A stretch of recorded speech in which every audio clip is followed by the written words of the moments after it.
Hi guys, welcome to our channel mister సిసింద్రి.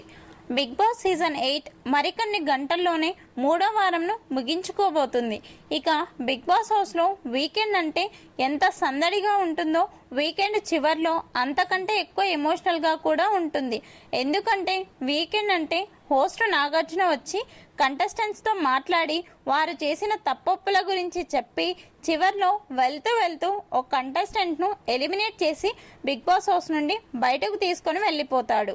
ఇక 3వ వారం ఎలిమినేషన్ కోసం మొత్తం 8 మంది హౌస్మేట్స్ నామినేషన్లోకి వచ్చారు.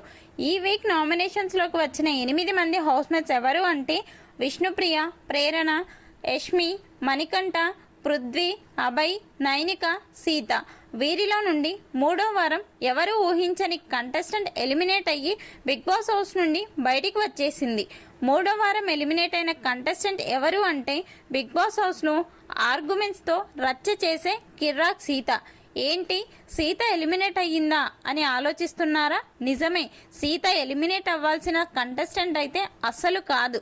కానీ సీత ఈ వీక్ నామినేషన్స్లో ఉన్న వారిలో అతి తక్కువ ఓట్లు రావడంతో సీత ఎలిమినేట్ అవ్వాల్సి వచ్చింది. ఈ వీక్ నామినేషన్స్ ముగిసి ఓటింగ్ లైన్స్ ఓపెన్ అయిన తర్వాత సీతకి ఓటింగ్ బాగానే జరిగింది.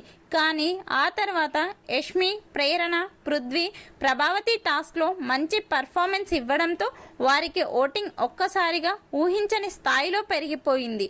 దీనితో ఊహించని విధంగా ఓటింగ్లో సీత చివరి ప్లేస్లో నిలవడంతో ఎలిమినేట్ అవ్వాల్సి వచ్చింది. ఇంకో ఆశ్చర్యపోయే విషయం ఏమిటంటే సీతకి బయట ఎటువంటి పిఆర్ టీం లేదు. దీనితో సీత గేమ్ బాగా ఆడినా కూడా ఓట్లు పడకపోవడంతో 3వ వారమే ఎలిమినేట్ అయ్యి బయటికి వచ్చేసింది. సీత 3వ వారం ఎలిమినేట్ అవ్వడంపై మీ అభిప్రాయాన్ని కమెంట్స్ రూపంలో తెలపండి. అలాగే మీ దృష్టిలో ఎవరు ఎలిమినేట్ అయితే బాగుండేది అని అనిపిస్తుందో కమెంట్స్ రూపంలో వారి పేరుని తెలపండి. Please subscribe our channel mister సిసింద్రి.